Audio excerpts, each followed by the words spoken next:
Good morning, everybody, and thank you for joining us today on Merrifield's Gardening Advisor. I'm David Yost, and Renetta Holtz with me today. Good morning, Renetta. Good morning, David. How are you? I'm doing great. So glad you could be here today. I'm glad to be here too. Great. I hope everybody is home, snuggled up, warm and cozy. Obviously, the big story out there is how cold it's been. But, you know, about time. I guess it's been a couple years since we've had some really cold weather. Yeah, we do need the cold weather, but I'm telling you, my hair's got enough static electricity in it to power all three Merrifields. And it is a problem. It is a problem. Great. Well, again, thank you for joining us. But, Renetta, maybe you can give us a little rundown. What's in store for us today? Well, today what we're going to do is we're going to have a fashion show of landscaping. In landscaping, you know, we do get some new plants now and again, but the elements of landscaping really don't change from time to time, but the styles do, just like fashions. So is this kind of like with the runway models and stuff? It is exactly like the runway models. Things are in, things are out. Now I really can't wait. I know, and things are classic. So we're going to talk to you a little bit about some new trends in landscaping and also ways to keep your garden looking good and classic designs as well. Great. Well, I look forward to all that, and at the end of the show we will be taking your phone calls. So if you have any kind of gardening questions, we'd love to hear from you. Before we get into this, though, I do have a couple quick announcements to make, and I want to let everybody know, of course, our seminars started last weekend. Got off to a huge start, so it's really fantastic to see everybody showing up out at the classes and seminars, and we invite all of you to come down this morning and take advantage of them. At our Merrifield location this morning at 10 o'clock, as soon as the show is over, you might want to run down there to the Merrifield store for the Art of Growing Bonsai.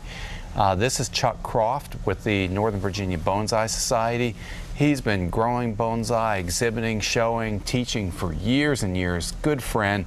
You'll never find anybody that can really give you a better tutoring on how to grow bonsai than with Chuck. So these are free, just show up, and I hope you'll take advantage of this opportunity. Yep. Now, if you don't feel like going down to Merrifield, if you're a little bit closer to Fair Oaks or you're into house plants, Regina out in Fair Oaks is going to do a great seminar today on house plants.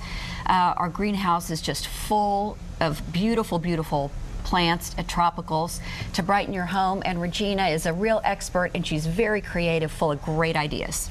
Great.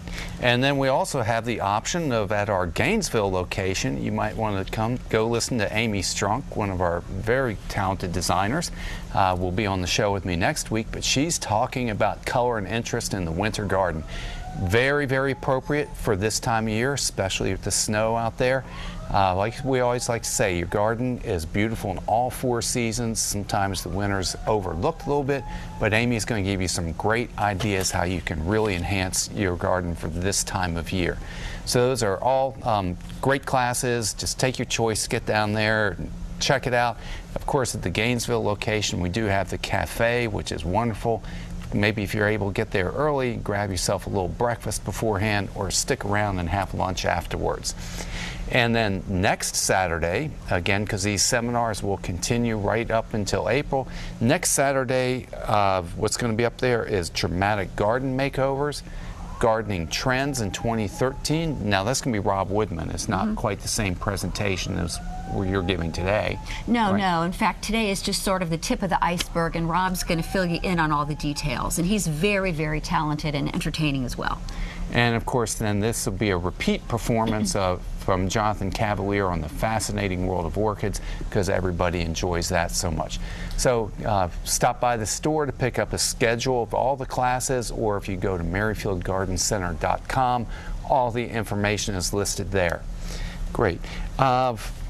Now, Renetta, I can't help but notice all these beautiful tropical plants decorating the set. This was last week's topic. Yeah. So you must have not gotten the memo. I got the memo, but I'm doing something different with them. Different? Yeah, I'm cleaning the air. Well, that's always a good thing to do. So exactly how is that working? Well, here's the thing. I was talking to Regina in the greenhouse, and we were looking at the beautiful plants, and she was telling me that she was referring to a list that NASA had come up with. And this list was talking about house plants and how they can clean your air. talking about indoor pollutants, things that you don't typically think about when you look around your house. You've got formaldehyde, you've got xylene, you've got these other chemicals that are present in carpet fiber, in paper products. They are emitted from your computer screens, your phone screens, and these tropical plants are a great way to clean the air.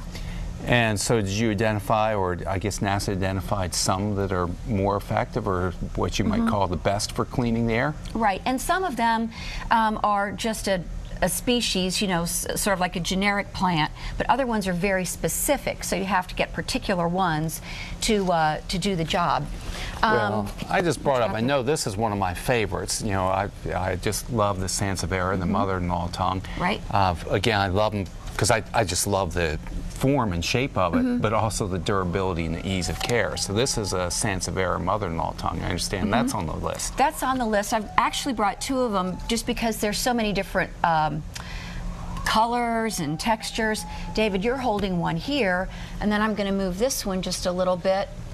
Maybe you can hold that one as well. And this one, it's got a curlier leaf with a yellow margin, really brightens up a dark place, and they can take low light in your home too. Great. And then maybe a couple of these others that you brought in. We can give a quick show and tell. Okay. Right here we have a pothos. And this is one where it has to be very specific. It really needs to be the golden pothos in order to do the job. So when you go, there are a lot of varieties of them, different colors, but this is the one you want to get for the best air cleaning.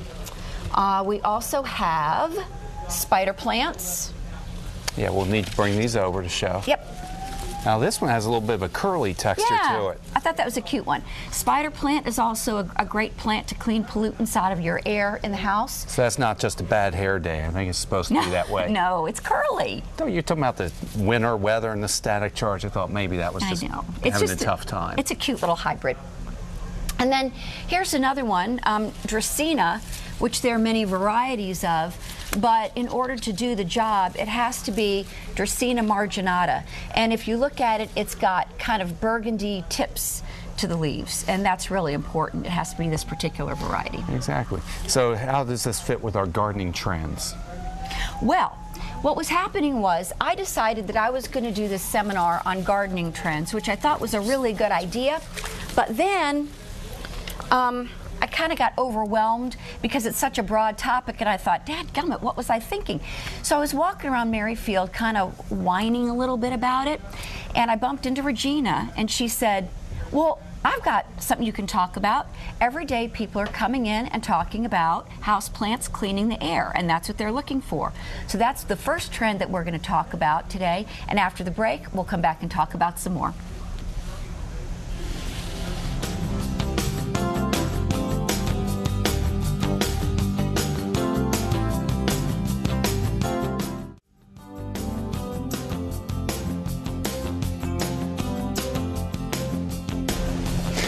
Welcome back to Merrifield's Gardening Advisor. You know, Renette, people all the time, they think that we're recording this show or something, but it is a live program, and so if you hear the noise in the background, the fire alarm, I apologize for that. Hopefully we're still coming through loud and clear. And if you see us kind of jump up and run, you'll know it's not just a test. It's not just a test, that's right. So. Exactly. But back to our time, we're talking about gardening trends. Yes. And like I said, you know, using plants to clean the air would be our first little tip. Yep. Where are we going next? Well, when I am one of the landscape designers for Merrifield, and when I go out to my customers' homes all the time, they typically ask me for 4 things over and over and over and over again. And so I'm going to begin with that, and then we're going to talk about some classics. So in our first picture, we have a beautiful, beautiful home. One of the first things that they typically ask me about is curb appeal. Everyone wants their house to look great. They want it to look good year-round. The front yard is very, very important. Your background you can play around a little bit in, a little bit more, but the front yard needs to look good all the time. It's a semi-public place. Not only do you live there, but it's what your neighbors see and everyone driving around. So curb appeal is always big. It's always a big request. as well as low maintenance. Yeah, I know when I was taking landscape design, they always said, hey, the landscape's there to complement the architecture, not to compete with it. And I think this really does a great job framing that entrance. Yes, so we need to look at making the house look great and also keeping it maintenance-wise a little bit easier for the people to maintain. Right. Now you'd also mentioned year-round interest. Yes, and in the next picture we have a nice display that was put together by Mike Nadolski, one of our talented salespeople over at Merrifield at Fair Oaks. And this is a beautiful display showing year-round color. We've got the blue spruces, we've got the nandina, even the bark of the river birch in the background. If you look in the corner, you can just see the tips of a yellow twig dogwood popping up. And so this is very colorful, very attractive, a lot of play back and forth between the color and texture. And again, fairly low maintenance in this. And you have a landscape that looks good year-round without even any flowers happening.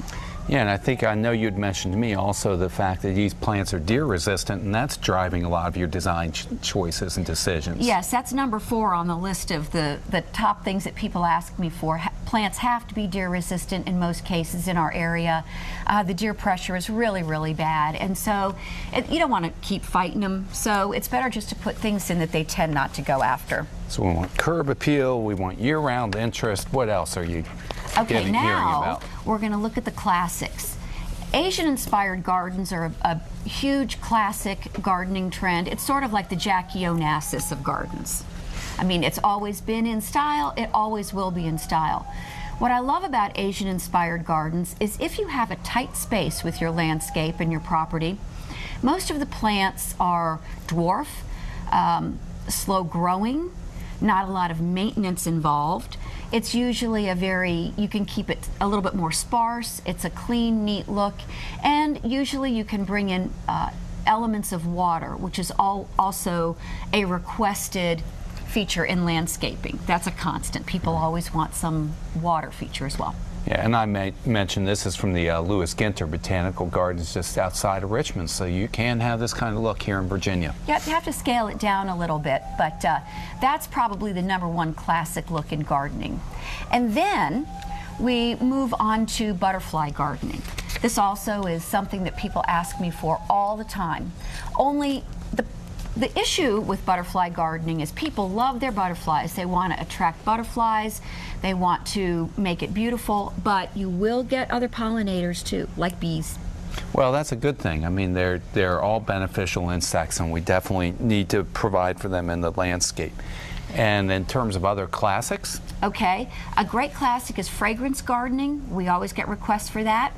And I will be doing a seminar in April on fragrance gardening. But also, did you know, David, that the first recorded history of perfume in our culture, not our culture, was 4,000 years BC in Mesopotamia. A chemist named Tafuti created the first perfume, and Tafuti was a woman.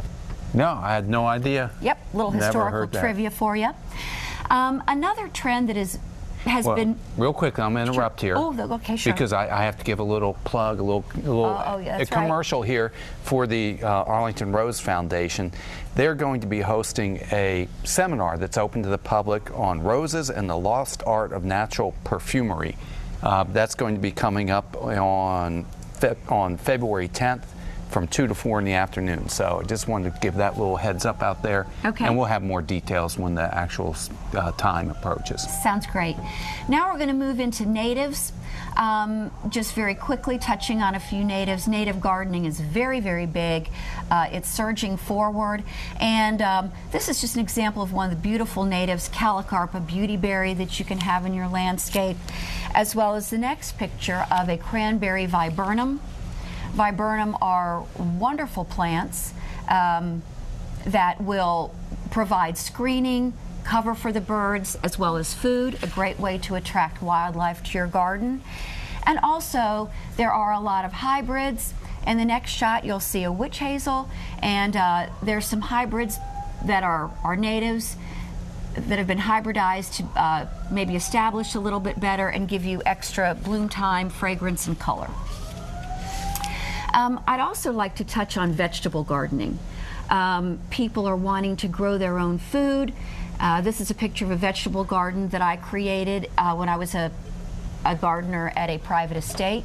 And they also want it organic. And in the next shot, you'll see some veggies, and they're really looking at heirlooms. And if you don't know what those are seeds that have been handed down from generation to generation without hybridization. And I want to leave you with one last thought in this segment. The biggie, David, chickens. It's not exactly landscaping, but it goes hand in hand. People want their chickens. And in case you didn't know, if you want chickens and your fresh eggs and everything, you can have a chicken coop built to match your house. Well, I tell you, I guess if you really want to be the trendsetter, then you have the custom-built chicken coop. I know, and I want one so bad, but I can't talk my husband into chickens. Well, and I guess the neighbors, you don't want the roosters out there, huh? No, I guess not. So, well, we'll be back in just a minute, and we'll talk more about gardening trends in the coming year.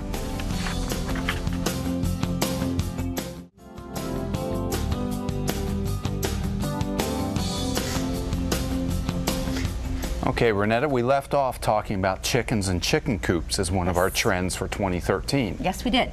What's next? Well, now we're going to talk about another classic, perennial gardening. People really, really love perennials. They ask me all the time, I want this country garden, I want this cottage garden look, but I want it low maintenance. Well, and I think there's a little bit of a conflict there. This kind of look that you're talking about is gorgeous, it's beautiful, and for so many years I heard people talk about perennials as low maintenance. That hasn't quite been what I've found in my life. No, the only thing low maintenance about a perennial is that it comes up year after year. But with this wonderful riot of color and texture that we have behind us here, you have to realize that every plant has its own requirements, its own culture. There's going to be a lot of pruning, trimming, deadheading, and transplanting, dividing. So it does become labor intensive. If you're a hobbyist, that's great. But if you're just the average homeowner who wants this soft feeling of color and movement and texture and contrast, we need to look at the next trend and how we're moving and taking this feeling and moving it forward. Right, because who wouldn't want this? I mean, that is gorgeous. I'm going to get out of the way so we get a good look at it there. I mean, it is beautiful, but like I said, that's if you're willing to put the time into keeping it that way. We're going to take a look now at how you can achieve this feeling with changing things, but we're going to look at nature a little bit first. David, let's take a look at this field of lavender. How does this make you feel when you look at it? I look out there and I'm thinking, oh, that's where I want to be. No, but it is. It's very relaxing, very inviting, cooling. Only thing is I'm kind of jealous or envious that I can't be there. That's right, me too. But I want everybody to take a look at this picture. There's not a whole lot of color. You've got the lavender, you've got some evergreens in the background, and you've got a lot of repetition. Actually, scientifically, this makes sense in our heads. It's the way our brain is hooked up. From our eye to our brain, this makes sense. Well, since we're talking about fashions, I do have to note the color coordination going on, right? That's right. That's give really me credit good for where, you. right, really a little good credit for you, where David. Okay. And in the next slide, we take a look at the same type of concept. This is a field of wheat, and again, it's a very calming, relaxing picture, but it's monochromatic. There's not even, I mean, what color would you call that? Wheat color. Even the sky is the same color, but it's beautiful. I call it golden. Golden. No, it really is beautiful, and I think your point's well taken. Even though these are a lot simpler than the first picture we looked at, you're still getting a lot of pleasure out of it and a lot of color. Right.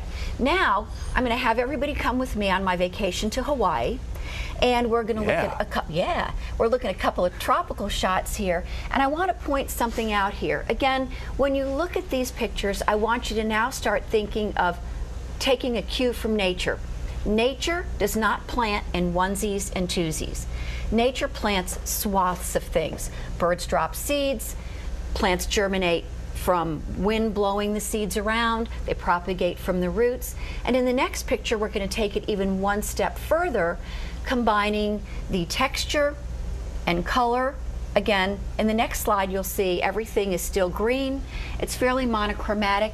However, think of it as a patchwork quilt, where the different pieces of quilt are coming together to change the texture, and we're going to take this principle and we're going to apply it to your home landscape next. Yeah, he said these are just natural landscapes, no gardeners or anything in there. And again, that grouping of plants and textures looks really nice. It looks really nice, and it's also good for nature because of the fact that you get cross-pollination with the plants, more fruit, more berries, and it does attract more wildlife to your garden. Yeah. But back closer to home. Back closer to home, we go back to our perennial gardens. Here's a beautiful shot of our perennial gardens at Fair Oaks. Now again, everybody would love to have this garden, but you know what you need along with that garden, David? A gardener. Yes, you do. And unless you have one, I'm afraid that sometimes your garden could get a little bit sloppy. So we're going to take this perennial garden, and now we're going to look at simplifying it down to two elements: grasses and flowers. You've got the bright green of the ornamental grasses butted up against this vibrant purple flowers. Two elements, but it still gives you that soft, colorful feeling. Yeah, it really is amazing. Like I said, too, very simple. Yes. Low maintenance, easy care. Just again, grass is indestructible. Looks like a Scabiosa daily or something down there. Just very effective. Very effective. Very effective. Same effects, but easy. Correct. Now we're going to look at contrast. Sometimes the contrast between two very different plants says everything. You've got the T. viburnum in the foreground and ornamental grasses in the back. Again, a really cool combination, easy to care for, attractive, nice year-round interest. And in the next shot, we're going to even take it a step further, and we're using here only two elements, and guess what? They're both the same thing. They're both ornamental grasses. Sometimes people say to me, what, you've got two different kind of grasses right next to each other. Isn't that going to be boring? My answer is no. You've got different colors even in the winter. Yeah, you can see a little different flower types. The seed heads are left behind. And this also looks like it's on a hillside, which to me is a very nice planting and nice use of plants for that environment. It is. It holds the ground. This is actually in the front yard of one of my customers, and as you're driving by, it's very attractive. And again, the trend here is going into planting in large swaths, not onesies and twosies, not a little bit here and there that you have a lot to take care of, but planting in masses. And in this, I love this picture. It's a winter landscape. You have, again, very few elements. You have laurels in the front. You have gold mop cypress as the next layer. You have some ornamental grasses behind that, a tree, and even though the tree has wintered up, it's still attractive. And then the taller ornamental grasses behind that.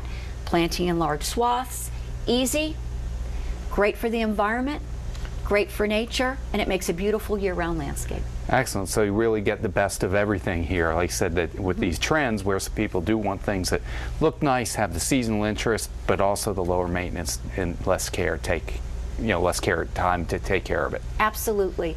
And I want to take time to mention that all the ideas that we're looking at today did come from my coworkers and David's coworkers at the Fair Oaks store. They're such a wealth of information that, you know, they're really, really great resource, and we're going to talk a little bit more about that later. Fantastic. We'll take a quick break, and we'll see you back here in just a minute.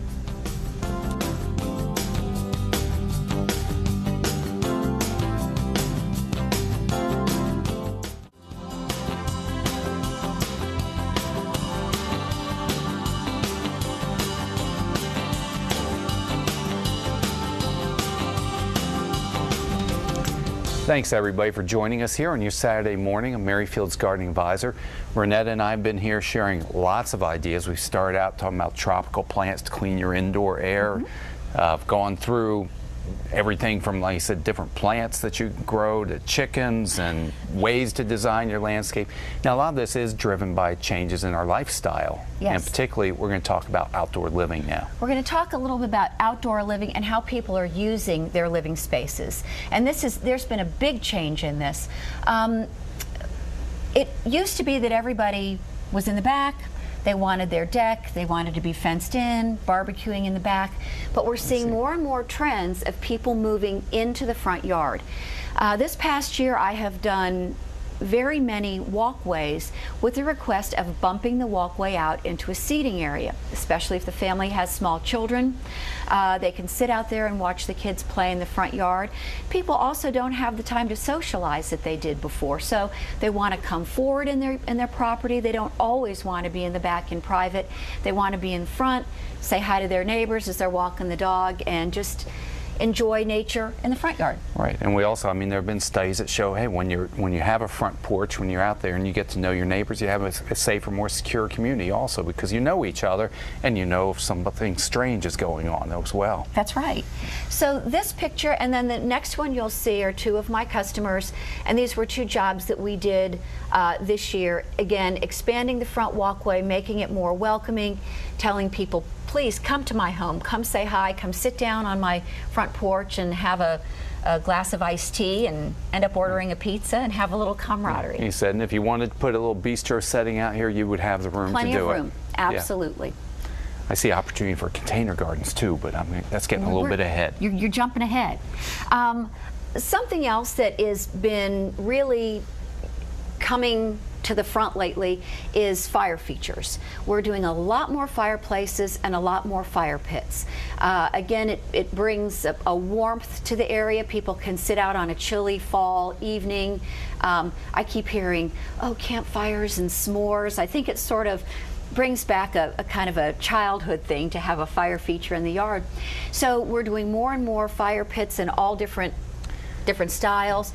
Even if you don't have the room in your property because of maybe code restraints or something away from your house, we carry a ton of beautiful chimeneas that are just movable that you can have out there with you. Right, and these are all designs and installation by Merrifield that you're looking at. So, I mean, we're capable of doing everything from, we sell kiln-dried firewood for the fire to the whole design and construction process. We do. We have a very talented team of designers, and if you even just want to, you know, shoot the breeze with me, you can find me at our Gainesville location on Sunday afternoons typically. Just come in, bring some photographs.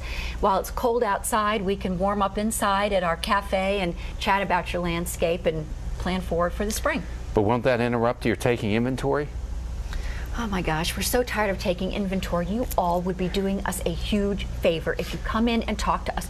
We are plant geeks. We're landscape geeks. We want to talk to you. We're tired of I know. inside. This is our little secret plan to get out of taking inventory. Right. So come on yeah, in. It'll be our little secret for the viewers, though. Right.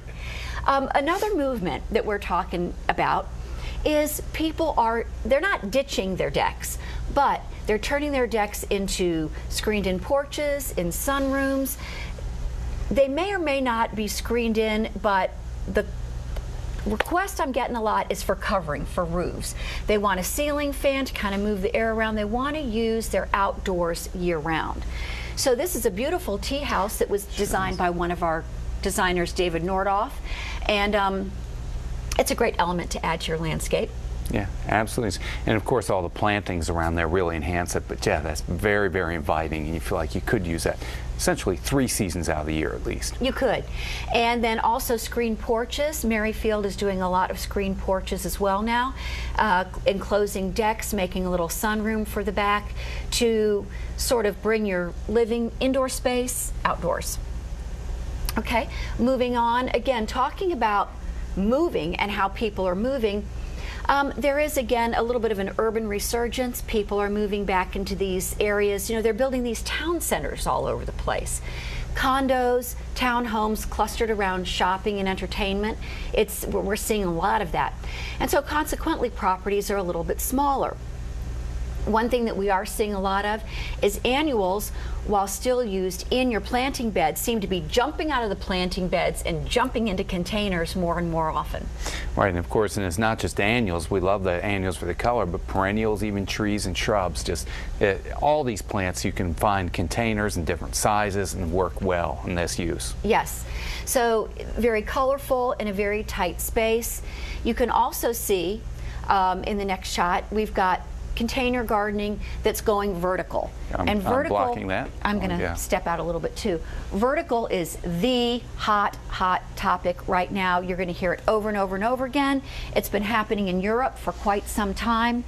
It is space saving, and people are building green roofs, they are building green walls. In this case, you've got containers that have gone vertical, which is, again, you know, something that we're seeing more and more of. In our annual house, we have a very talented young lady named Stephanie. She is the most adorable thing you will ever see. And little Miss Resourceful went into the back of Merrifield and rummaged around, and she found a pallet, an old, crummy pallet. And what she did was she created this beautiful vertical herb and vegetable garden. I've seen so many people showing interest in this, taking photographs of it, asking for instructions on how to build one of these things, and it's surprisingly simple. It's surprisingly simple. She basically took a pallet and lined it with landscape fabric, filled it with dirt. She did say that she needed a couple of extra sets of hands to get this done, but then she planted in, there's lettuce on the top, I can see a basil, all kinds of little herbs in there. It can be put against a wall, it can be put against your shed, against space saving, easy to harvest. And just come on in and ask for Stephanie, and she will give you instructions on how to do it. And like I said, she is just the cutest thing. Yeah, it's still out there, you know, even through this cold, it's holding up and looks nice. It looks really good. And then the one hot plant is sedum. I'm going to leave this segment with the thought of sedum, a plant that's been around for a long, long time, but you're going to be hearing about it over and over and over again. Sun, rock garden, drought resistant, great for green roofs, great for vertical gardening, great for container gardening, great for everything. Great. Well, we hope you'll give us a call. We look forward to hearing from you. If you have any questions about trends, what we're talking about today, or just want to say hi or have anything on your mind, please give us a call. That's 703-387-1046. We'll hear from you in just a minute.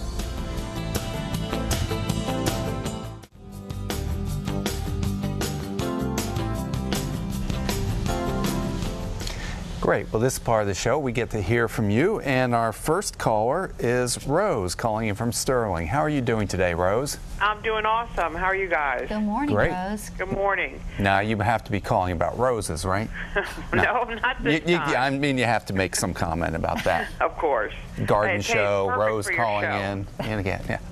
Okay, I'll let you ask your question now.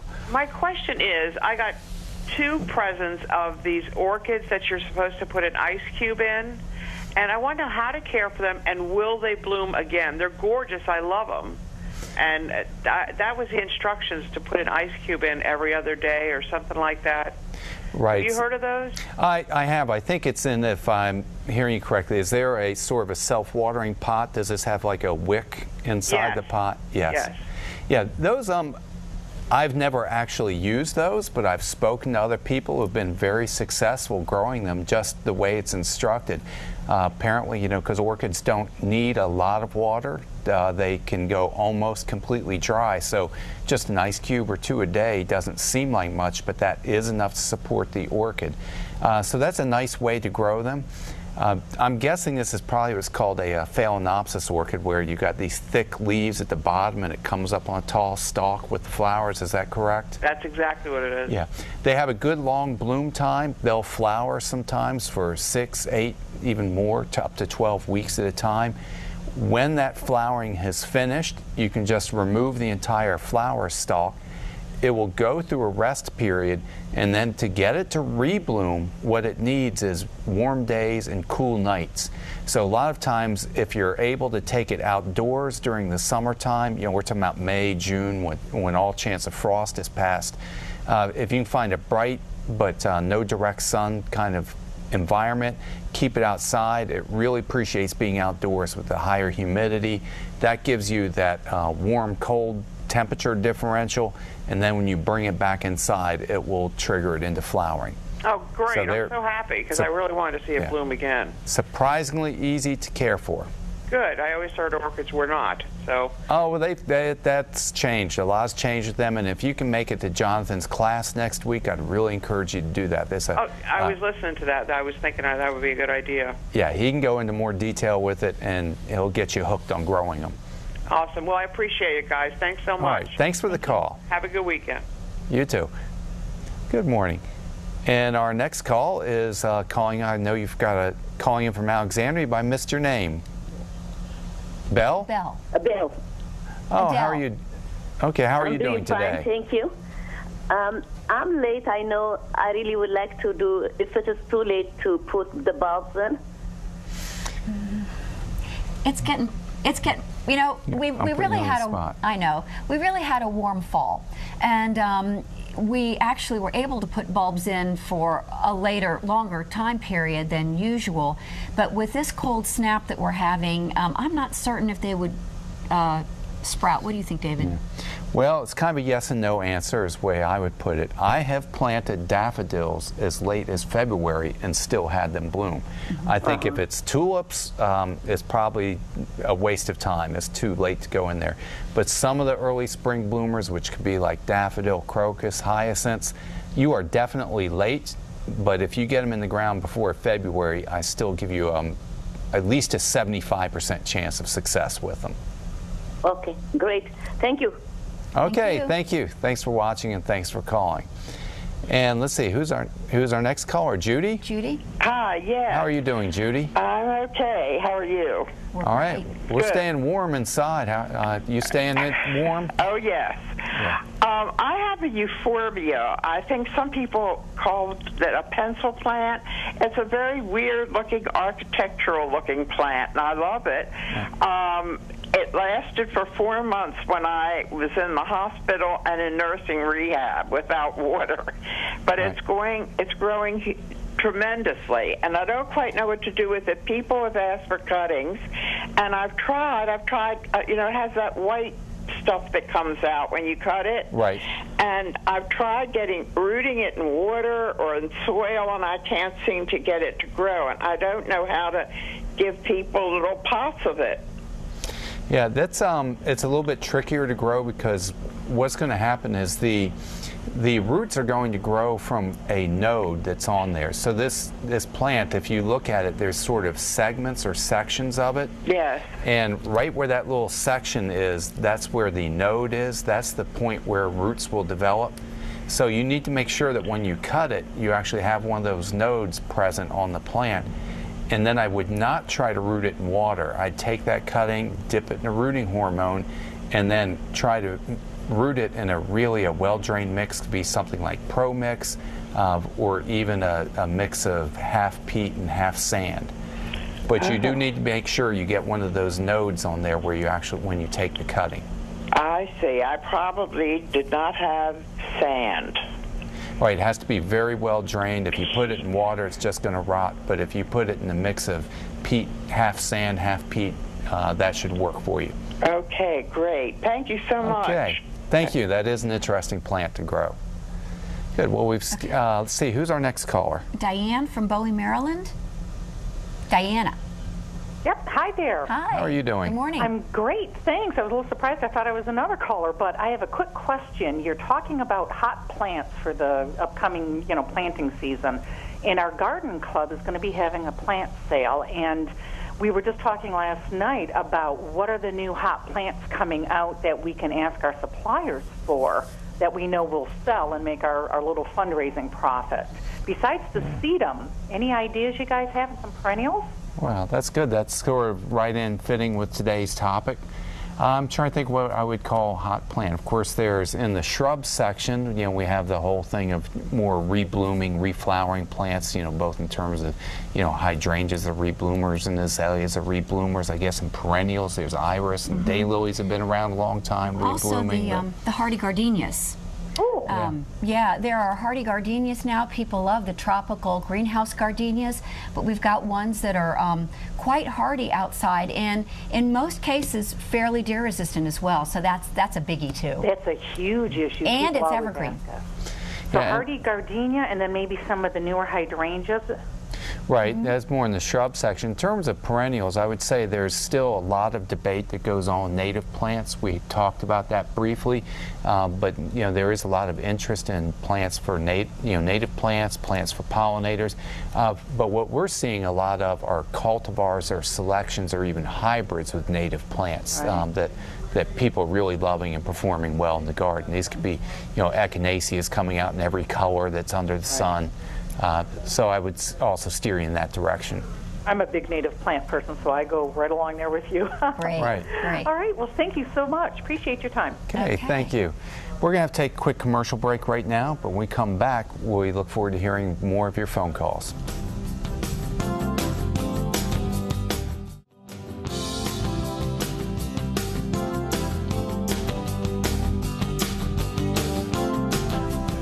Okay, we're going to get right back to your phone calls because time is running short. And our next caller is Jill calling in from Oak Hill, Virginia. Hi Good there. morning. Good morning. I'm interested in your recommendation on the best plants in Northern Virginia to help clean the air in your home. Well, they would be tropical plants, and they would, you could go onto NASA's website, because NASA is the one that did the study, and you'll get a comprehensive list. But actually, as I recall, the top ones we have here around us, and a Boston fern, which is behind you. Oh, it's behind me right here. That's one of the top ones, as well as the golden pothos right here. But it has to be golden pothos, not one of the cultivar varieties. And the spathiphyllum, we should plug that one too. Oh, okay. Because they didn't get any airtime earlier. Oh, okay. The peace lily is also a great plant. And you say Northern Virginia, since these plants are going to be inside your home, you know, some of them can be put out in the summer, but they'll need to be brought back in the fall when it cools off. But again, come down to any of our greenhouses at any of the 3 Merrifield locations, and they can show you the exact plants that are going to do the best job of cleaning the air in your house.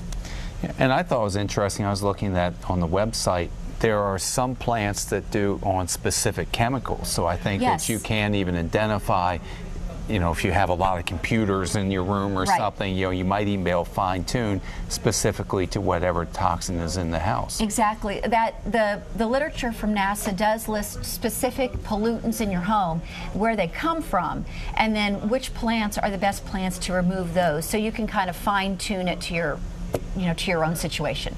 Okay, terrific. Thank you. Thanks. Have a great day. Thanks for the call. All right, and let's see, who's our next caller? Janice from Fair Oaks. Good morning. How are you doing today, Janice? Did we lose Janice? Oh, we may have. I think she was calling in around for amaryllis, which is, of course, a very popular plant this time of year. You know, and again, we have some that are still flowering, but a lot of times the question is, what do I do after flowering? Which I'm kind of anticipating the question is basically just keep watering it, keep it growing just like you would a regular plant.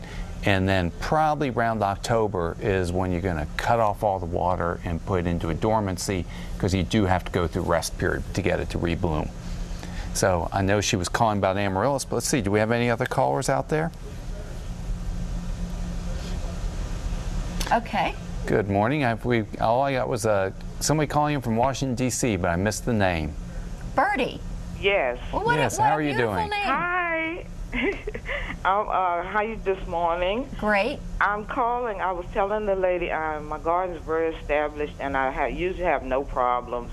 And the reason I'm calling this morning is that by it being so warm, my irises, I have a variety of irises for winter and spring, but all my spring irises were actually in full bloom.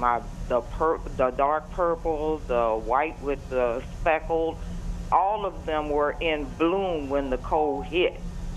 Wow. And now they're like laying down just waiting on the eulogy. Oh, no. I'm shocked that they were in full bloom. And well, my garden's very healthy. I'm like right here in the middle of the city and not far from the convention center. We have very good dirt.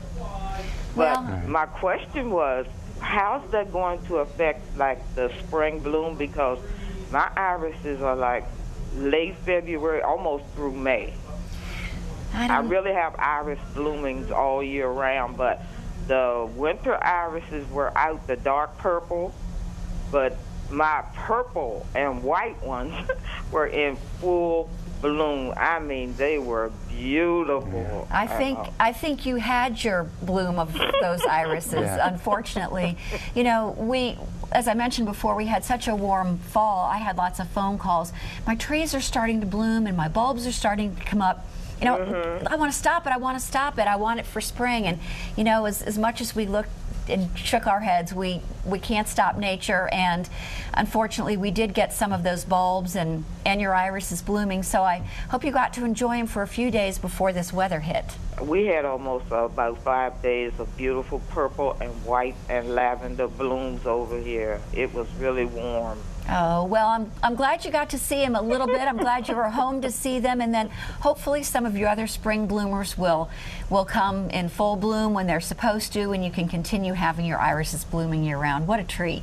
Yeah, thank you so very much. I enjoy your show every Saturday that I can get to it. Thanks for watching. Thank you. Yeah, and Bertie, my suggestion was going to be, I hope you took pictures of them when they're in full bloom. Actually, I did. I was using my camera phone, you know, and Good. And I'm like, oh God, at least I got to take pictures of them, because I was thinking the same thing. Okay, I'll call you back in the spring and let you know. Okay, all right. Thanks for you. watching this show. Okay, bye-bye. Great. Well, Renetta, this has been lots of fun. You had lots of trends here, and as you said, we want to encourage you to come into the garden center, you know, talk with all of our plant geeks and enthusiasts. That's what we want to do. Yes, this program was brought to you by our wonderful personnel at all 3 Merrifield Garden Centers. So come pick our brains and let us help you with your garden. We really, really would love to do that at this time of year. Okay. We'll see you next week.